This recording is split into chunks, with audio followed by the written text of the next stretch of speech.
Greetings, Indie Warriors, and welcome to another edition of The Dream Drop, your rundown on all the exciting indie, AA, and niche releases for the week of October 6th through the 12th of 2025. My name's Old Gamer Joe, and spooky season is officially underway, so perhaps we shall start seeing tons of scary releases? Yeah, I don't think you're going to be disappointed this week, if that's your thing.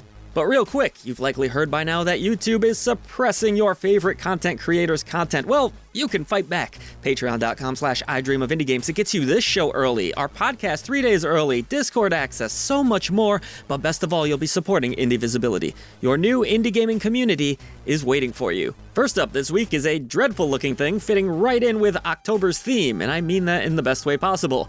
Carimara, Beneath the Forlorn Limbs is, well, it's hard to say exactly what it is. You play as a mute sorcerer of sorts who speaks through cards. The fact that this is coming from Critical Reflex, the same publisher as Buckshot Roulette, Mouthwashing, No I'm Not a Human, and Eclipsium, is no surprise here whatsoever, with the art style looking very inspired by some of those titles and the strange subdued horror of it all fitting right in with their portfolio.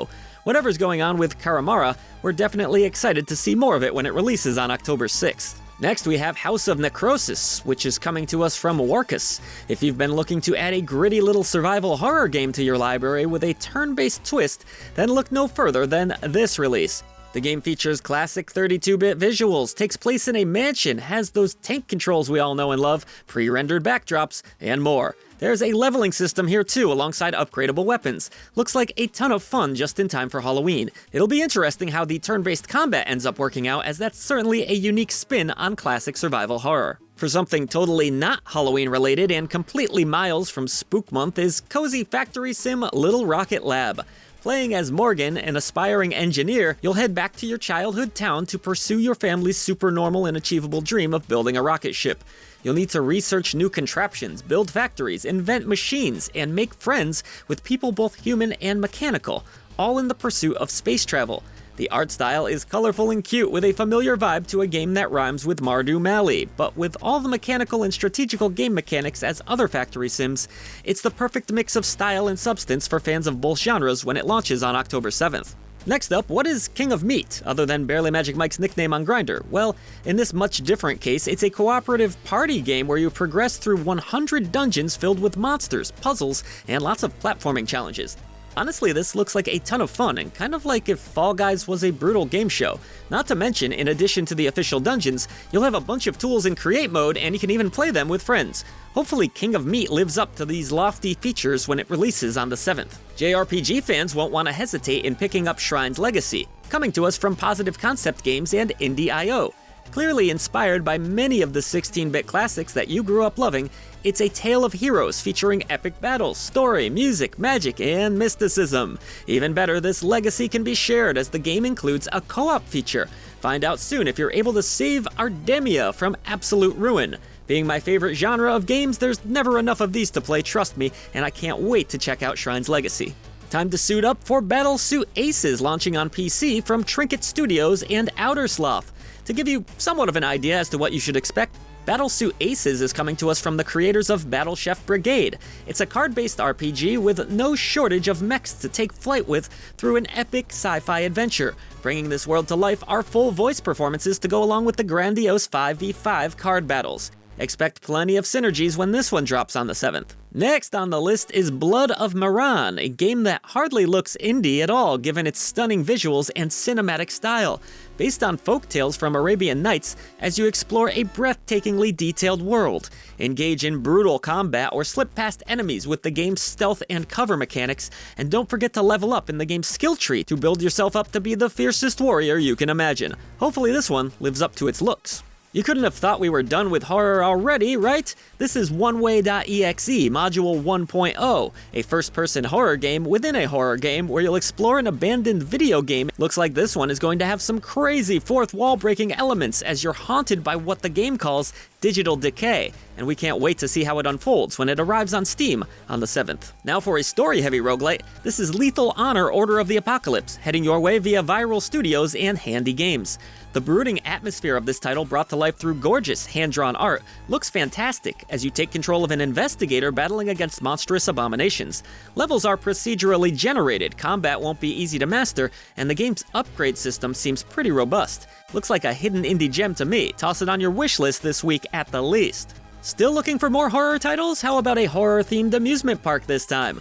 The Last Ticket is a creepy first-person horror game that plays with liminal spaces and cosmic horror to take you on an unforgettable journey through an abandoned theme park. The story puts you in the shoes of James Anderson, who's returning to the park his father built before he disappeared. There are no combat mechanics here, so you'll mostly be focusing on the story and the scares when Emotionless lands on Steam. Alright, that's enough horror for now. Let's look at SOPA, Tale of the Stolen Potato, a more family-friendly adventure that looks incredibly colorful and charming. You play as Miho, who falls into a magical world after stepping into his grandmother's pantry to grab a potato for her soup. With a magical realist world inspired by Spirited Away, The Little Prince, and Coco, let SOPA transport you into its lush South American setting this week. Next on this list is a game that I can't believe is already releasing, as it feels like ages since it first turned heads with its ridiculous concept at Tiny Build Connect. Kingmakers is an action strategy title that can be played in single player or up to 4-player co-op. But while it takes place in medieval times, you'll have access to a huge variety of modern weaponry and vehicles. Kingmakers is all about massive battles with thousands of soldiers fighting at once, while you switch between issuing orders and running into the bloodshed. We're looking forward to seeing how this chaotic idea finally plays out on the 8th. All the classic buzzwords are about to hit your ears now when I tell you about Absolum, the multiplayer roguelite side-scrolling beat-em-up that tells the story of an epic adventure across a fantasy world. The beautifully hand-drawn aesthetic accompanies the high fantasy world that our 4 heroes have to fight their way through. The world of Talum has been shattered by a cataclysmic event and its citizens enslaved by a mad Sun King, so it's up to our band of merry heroes to battle their way through hordes of colorful enemies, adding points to their skill trees and new moves to master. Excited to see this game punch its way onto Steam on the 9th. Horror meets old-school Disney movies now with The Hauntingly Sweet by Sweet Carole. This brand new narrative horror game takes place in the early 1900s, and Lana Benton, our protagonist, is on the trail of her best friend Carol to try and uncover the dark truth behind a local orphanage. Her journey has her falling between 2 realms to fight enemies and solve the mystery.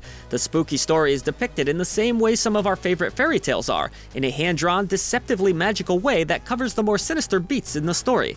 Get ready for this beautifully horrible adventure when By Sweet Carole launches on the 9th.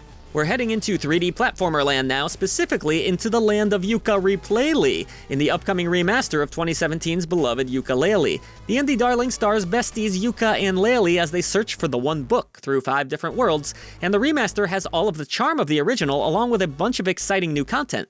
There are new areas to explore, collectibles to collect, and new moves and combos to master. Plenty for new fans to enjoy and old fans to get excited about. Experience or re-experience the delightful story of Yooka-Laylee when the remaster launches this week. Up next, a post-apocalyptic pixel side-scrolling strategy game, Beacon of Neyda, hitting Steam straight from Uruguay. As the Rusty Ones roam the dead planet hunting down the last remaining humans, it's up to you to build and defend your base against the robots that are trying to infiltrate. Defend yourself, enlist help, and explore abandoned locations to learn new technologies and find out what happened to this now barren planet. I say barren, but the world is teeming with personality, with gorgeous pixel art depicting the rich history of this long-lost land. Fight back against the robot revolution in Beacon of Neyda. Next up, with a beautiful 2D pixel style, it's the new single-player puzzler Treasure in Trio. Based on the classic Sokoban, puzzles are solved by moving tile by tile, interacting with mechanisms, pushing boxes, and using your 3 protagonists' abilities to move through the stages. Each of our characters brings something different to the table. Our warrior uses brute force, our thief is so fleet-footed that they ignore most danger, and our wizard, though cowardly, does have the ability to teleport. All 3 are needed to solve the puzzles, explore all of the fantasy biomes, and find as much treasure as you can carry. High difficulty modes, side quests, and monsters await you in Treasure in Trio. Destruction isn't always the end, or at least not for third-person exploration game Dreams of Another, where methods of destruction are instead used to create the world around you. This third-person shooter is a stunning new game that flips the genre on its head, turning guns into the makers of life instead of their usual function. The game follows the man in pajamas and the wandering soldier, 2 interwoven stories that explore imagination, memories, and their life experience, all in the colorful, peculiar world they inhabit. Explore this dream world when it launches this week. In keeping with the Halloween spirit, we have a fresh release from Dread XP called The Lacerator. Expect plenty of blood and gore in this classic survival horror game that takes place in what else? Yep, no, not a mansion actually, an evil facility. Take down monsters with old school mechanics, manage your resources very carefully, and take on some tricky brain benders too that won't show you any mercy. Survival horror fans will be eating very well this week, that is for certain. Our next game has a bit of an Earthbound thing going on with its visuals. It's Cairn, Mathair's Curse, a title that doesn't exactly run off the tongue, does it? And I'm probably saying wrong. It might look cute, but the lands in which you explore are cursed, full of evil entities. The game places a large focus on its puzzles, but there are even some survival elements to this one too. This 25+ hour JRPG promises an interesting story, very fun gameplay, and a spooky soundtrack to set the mood perfectly. Looks like it's coming from a solo dev too, Ross McRitchie. Why not roll the dice on Dicealot, a game from Goodview Games and Yogscast. This roguelite deck builder will keep you busy for hours on end with tons of strategic elements.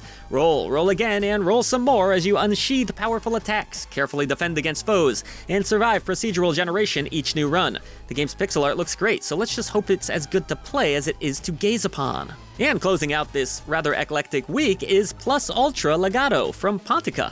The game mixes together fast and frantic combos with a deep story and anime art style that looks very impressive. Taking place in a futuristic setting, you'll need to battle back foes using an assortment of powers and attacks. Expect an old-school challenge here with no shortage of bosses, retro visuals, and hard-hitting sound effects. Naturally, this Metroidvania has the usual as well, including a massive map to explore, so get to it. And that's gonna do it for this week, folks. We hope you found an awesome indie game to add to your library. Voice to the voiceless, and we'll see you on the channel for even more great indie gaming coverage.